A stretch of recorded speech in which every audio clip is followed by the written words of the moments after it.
সর আমার গাড়ির সামনে থেকে। ইস, আমার গাড়িটাই ময়লা করে দিল। দোলা, কিরে কেমন আছিস তুই? আরে মুনা, তুই? আমি তো ভালো আছি, কিন্তু তোর এমন অবস্থা দেখে মনে হচ্ছে তুই তো ভালো নেই। বাই দ্য ওয়ে, তুই এখানে কি করছিস? আমি আমি তো এখানে একটা প্রপার্টির কাছে। ও, property? I mean to say, তুই বলতে চাচ্ছিস যে তুই প্রপার্টির দালালি করিস, তাই না? এছাড়া তুই আর কি করতে পারবি বল? আর তোর দ্বারা এছাড়া আর কিচ্ছু সম্ভব না। শাহাদাত, তুমি জানো ও চশমা কেন পরা? ও তো কলেজের টপার স্টুডেন্ট ছিল, সব সময় বই মেলে বসে থাকতো। স্যার অবশ্য বলতো যে মুনা, তুমি মন দিয়ে পড়াশোনা করো, তাহলে ভবিষ্যতে ভালো কিছু করতে পারবে। ও কি করতো? সারাদিন বই নিয়েই বসে থাকতো, ভালো ভালো নোটস তৈরি করতো। কলেজের কোনো ছেলে না ওকে লাইন মারতো না। ও কি করতো? সে পড়াশোনা নিয়েই বিজি থাকতো। শেষমেশ কি করলি মোনা তুই জীবনে বলতো? এখন এসে দালালির কাজ করতেছিস। আর শোন মোনা, এত এত যে নোটস বানাইতি, সেই নোটস গুলো বানিয়ে কি করলি? সেই এসে তো দালালির কাজটাই করতেছিস, তাই না? তাহলে এত ভাবনার কি ছিল সেই সময়ে? আর শাহাদাত সবসময় কি বলতো জানো? যে ও নাকি ম্যাজিস্ট্রেট হবে। আর শেষমেশ এসে এখন কি হলো? এখানে এসে দালালির কাজটা করতেছে। দোলা, আমার কথাটা তো শুনবি। তুই তো বলেই যাচ্ছিস, তো বলেই যাচ্ছিস। আমি তো চোখের সামনেই দেখতে পাচ্ছি। আচ্ছা, বাই দ্য ওয়ে, এসব কথা সব বাদ দে। আর শোন, আমি না এখানে কিছু প্রপার্টি কিনবো।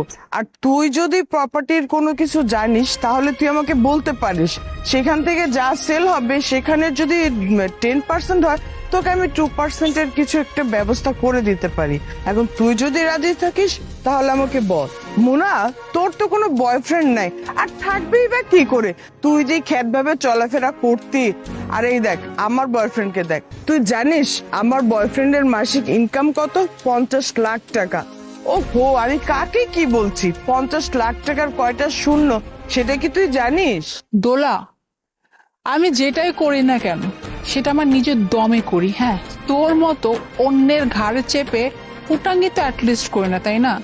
তুই তো আগেও এমনটাই ছিলি, সব সময় অন্যের ঘাড়ের উপর চেপে কিভাবে খাবি, চলবি, ফিরবি, এটাই করতি। আমি তো ভাবছিলাম হয়তো তুই এখন হয়তো বা চেঞ্জ হয়ে গেছিস, কিন্তু না, তুই তো আগের মতোই আছিস, এখনো সেম ফুটানি। বয়ফ্রেন্ড নিয়ে, বয়ফ্রেন্ডের টাকা আছে, এই আছে, সেই আছে। তো বয়ফ্রেন্ডকে নিয়ে যে এত ফুটাঙ্গি করিস, এই যে তোর বয়ফ্রেন্ড তোর পাশে দাঁড়িয়ে আছে, কালকে যদি তোর বয়ফ্রেন্ড উড়াল মারে, তখন তোর এই ফুটানি কোথায় যাবে? কারণ তোর নিজের তো কিচ্ছু নাই। এই চুপ কর, চুপ কর। আমার তো তাও যোগ্যতা আছে রিচ বয়ফ্রেন্ড নিয়ে ঘোরা, তোর তো সেই যোগ্যতাও নেই।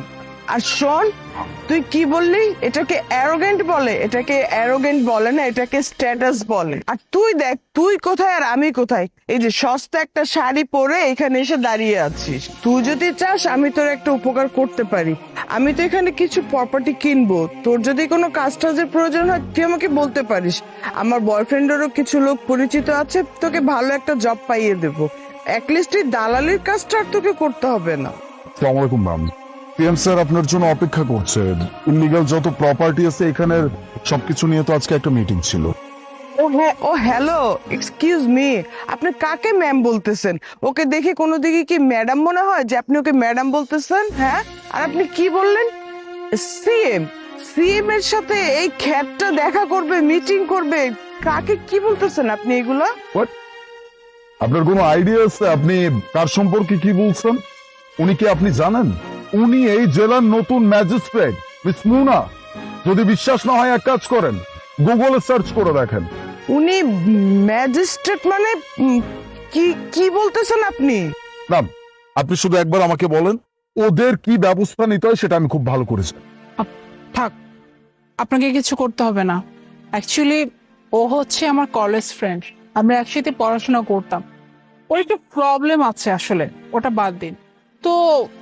দোলা, কি যেন বলছিলি, তুই আমাকে কাজের ব্যবস্থা করে দিবি, তাই না? ও মোনা, তুই ম্যাজিস্ট্রেট? এটা তো আগে বললেই হতো।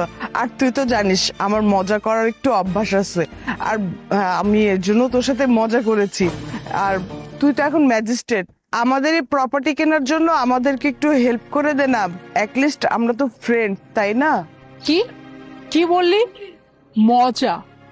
তার মানে তুই এতক্ষণ যাবত আমাকে যা কিছু বলতেছিলি সবটাই মজা ছিল? শিট, আমি কেমন বান্ধবী তোর? আমি বুঝতেই পারলাম না যে তুই আমার সাথে মজা করতেছিলি। দোলা, তোর কি মনে হয় হ্যাঁ আমি কি এতটাই বোকা? মানে তুই যে শুনলি যে আমি এই এরিয়ার ম্যাজিস্ট্রেট, অমনি রং বদলে ফেললি, আর আমি তোর রংটাই বুঝতে পারবো না? তুই যে এখন যে কথাগুলো বলছিস এইটা হচ্ছে তোর নকল রূপ, এতক্ষণ যেটা ছিলি এইটা হচ্ছে তোর আসল রূপ। কিন্তু আমি জানতাম যে তুই হয়তো বা বদলে গেছিস, কিন্তু তুই যে আগের থেকেও এতটা জঘন্য হয়েছিস এটা আমি জানতাম না। মানে যে শুনলে আমি ম্যাজিস্ট্রেট, গিরগিটির মতো রং বদলিয়ে বলতে জাস্ট আমি মজা করছিলাম। হ্যাঁ, তুই কোনো মজা করিস না, বরং তুই এতক্ষণ আমাকে ইনসাল্ট করতেছিলি। আর আমি চাইলেই কিন্তু তোকে অনেক কিছু বলতে পারতাম, তবু আমি বারবার ট্রাই করছি এইটা বলার যে আমার কথাটা শোন, আর তুই তো আমাকে কথাই বলতে দিস নাই। আর এখন বলছিস যে আসলে তুই কেন বলিস নাই। যাই হোক দোলা, একটা কথা বলিস শোন, সবসময় না এই যে অন্যের ঘাড়ে চেপে খাওয়ার চেষ্টা করিস না, বেশি দিন খাওয়া যায় না, একটা না একটা সময় ছাপ করে পড়ে যেতে হয়। তোর অবস্থা তেমনই হবে। এখন এই পাশে একটা বডিগার্ডের মতো বয়ফ্রেন্ড নিয়ে ঘুরতেছিস, এমন তো হতে পারে কালকে বয়ফ্রেন্ড চলে যেতে পারে, তখন তখন কি হবে? আরেকটা কথা, তুই প্রপার্টিস কিনতে আসছিস তাই না? দেখে শুনে কিনিস, এমনও তো হতে পারে যে তোর এই প্রপার্টি তোর এই ফ্রেন্ডের হাতেই সিজ হয়ে যায়। সম্ভাবনা খুবই বেশি ম্যাডাম। চলুন, আমাদের দেরি হয়ে যাচ্ছে। হ্যাঁ চলুন।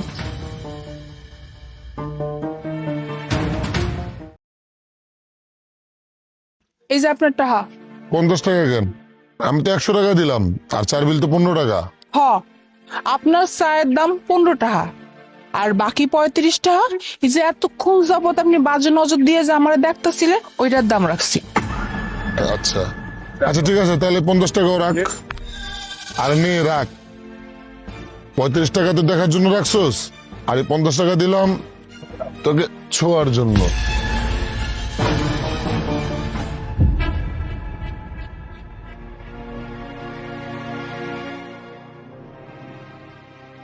এই এই যে আজকে 500 টাকা নিয়ে আসছি। 15 টাকা তোর চায়ের বিল, 35 টাকা তোকে দেখার জন্য, আর 50 টাকা দিলাম তো তোকে ছোঁয়ার জন্য। বাকি থাকে আরো 400 টাকা। আর এই 400 টাকা কি কি করতে পারবো বল? কি করতে চাস তুই? হ্যাঁ, খালি মুখ ফুটা ক যে তুই কি করতে চাস, তারপরে দেখতেছি আমি। হ্যাঁ তুই ক কি কি করতে চাস? তা মাইয়া মানুষরা একলা পেয়ে তুই কি কি করতে পারবি ক, আজকে হুনুম ক। তোরা যা করতে না পারবি সেইটা আমি করতে পারবো, বুঝছ নাই? তুই কি করতে পারবি না করতে পারবি এটা আমি জানি না, কিন্তু আমি যে তোর এই জায়গায় ফালায়া পারায়া এক ঠ্যাং পায়ের নিচে আরেক ঠ্যাং ছিটতারো, এটা আমি খুব ভালো করে জানি। এই রাখ, আসছে আমার লাগে পেঁচাল পারতে। আগে তোর বউরে সামলা। কালকে তো তোর বউ আমার কাছ থেকে টাকা বেশি নিছে, 35 টাকা বেশি নিছে তোর বউরে দেখার জন্য, আর 50 টাকা নিছে তোর বউরে ছোঁয়ার জন্য। তখন তো তোর বউ কোনো প্রতিবাদ করে নাই, এই জন্যই তো আজকে আমি 400 টাকা নিয়ে আসি আরো বেশি, যে এরা দিয়ে আরো অন্যান্য কিছু করতে দেয় কিনা, বুঝছ নাই? আসছে আমার লাগে পেঁচাল পারতে, বউরে সামলা। ভাই দোষটা আসলে আপনারই ভাই। আপনি কি লিগে আপনার সুন্দরী বড় দিয়া দোকানদারি করান? একটা চায়ের দোকানে পোলা মানুষই আইবো, আর যে যে আইবো এই তো আপনার বউর দিকে তাকাইবো। আপনি কি এটা বুঝেন না? আপনার বউ তো দেখতে মাশাআল্লাহ অনেক সুন্দর। আর শুনেন ভাই, আমার বউ আছে, আমার বউ তো অফিসে চাকরি করতো, আর যখন আমি শুনছি আমার বউর লগে অফিসের লোকেরা উল্টা পাল্টা কথা কয়, আমি আমার বউরে লয়ে আইছি। আর আমি যতটুকু কামাই অতটুকু দিয়ে চলবো। আর ভাই, আর আমরা পুরুষ মানুষরা যতটুকু ইনকাম করি অতটুকু দিয়ে চলা উচিত ভাই, আর মাইয়া মানুষ দিয়ে কাম করানো উচিত না ভাই। আর আপনার বউর লগে যা যা আজকে ঘটছে ভাই, এটার জন্য দোষী আপনিই ভাই। একদম ঠিক কথা কইছেন ভাই, দোষ তো আমারই। আমি সব থেকে বড় দোষ করছি। এই যে আমার বউটারে আমি এই জায়গায় নিয়ে এসেছিলাম যেন আমার একটু সাহায্য হয়। সাহায্য তো অনেক দূরের কথা, এখন আমার মান সম্মান নিয়ে টানাটানি পড়ে গেছে। জোরটুক আসিল একটুকু মাটির লগে মিশে গেছে। আর তুই, তরে আর এই জায়গায় কাম করতেই না, তুই বাইতে যা, বাড়িতে বয়া থাকবি, যা কাম করার আমি করব, যা। কইলেই হইলো না, তো তুমি কবার আমি দোকান ছেড়ে চলে যাবো? আমি দোকানে যাবো না, তুমি যাও গাহিন্দা। তোর সামন চাই তাই কর, জীবনে কোনো কথা অনুস নাই।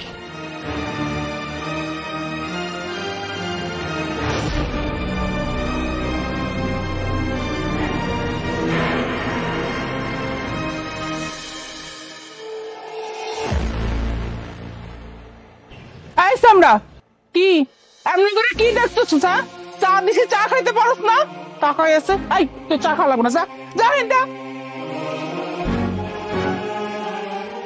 গতকালকে ওই ছেলেটা যখন আমার দিকে বাজেভাবে তাকাইছিল, তখন যদি আমি প্রতিবাদটা করতাম, তাহলে আজকে বিষয়টা এত দূর গড়াইতো না।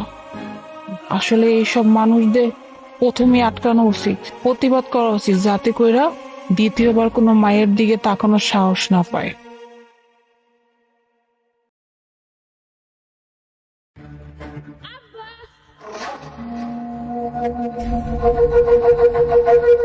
এই মেয়ে, কে তোমার বাবা? তুমি কি বলছো এসব?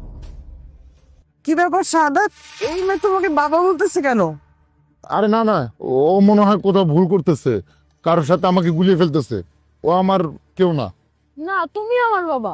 সাদাত, একটা বাচ্চা মেয়ে কখনো তার বাবাকে নিয়ে এভাবে বলতে পারে না। তুমি শিওর হয়ে বলো তো এই মেয়েটা কে? আরে এই মেয়ে, একদম তোমাকে একটা থাপ্পড় দিব। আমি বলছি না আমি তোমার বাবা না, তারপরে তুমি কেন বারবার বাবা বলতেছো?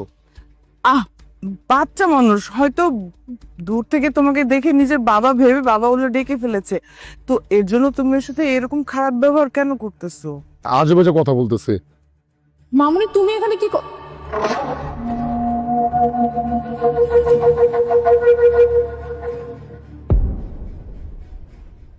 মা, দেখছো আমার বাবা আমাকে চিনতেছে না। মামুনি, তোমার ভুল হচ্ছে, উনি তোমার বাবা হয় না। চলো। মোনা, তুমি কি বললা? তুমি আমার স্ত্রী হয়ে তুমি বলতেছো আমাকে চেনো না? ও, তার মানে তোমার অন্য কোথাও সম্পর্ক আছে, তাই না?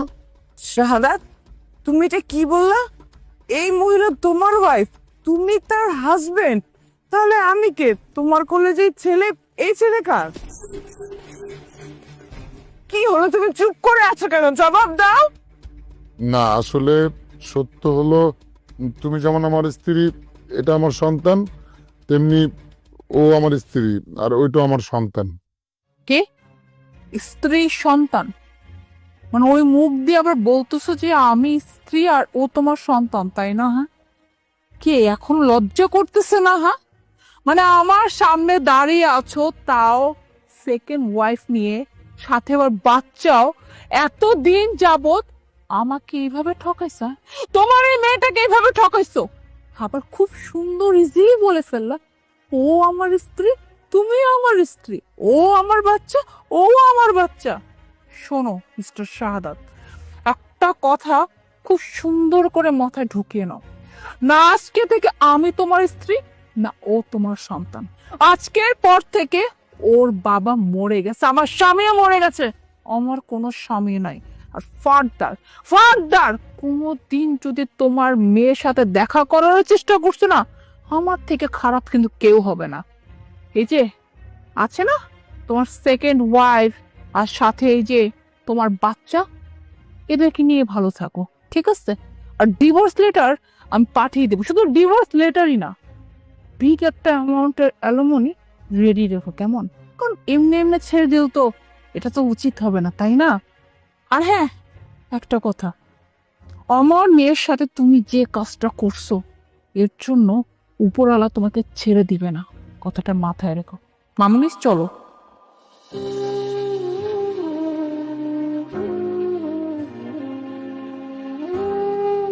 যাক, ভালোই হয়েছে, আপদটা আমার ঘাট থেকে নামছে।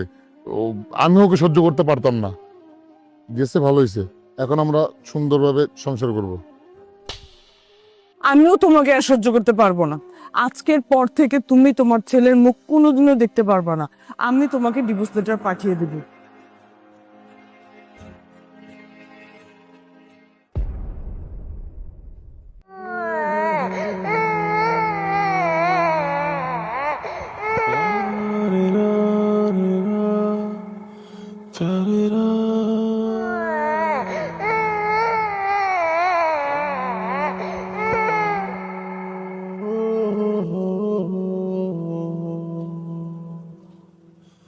Da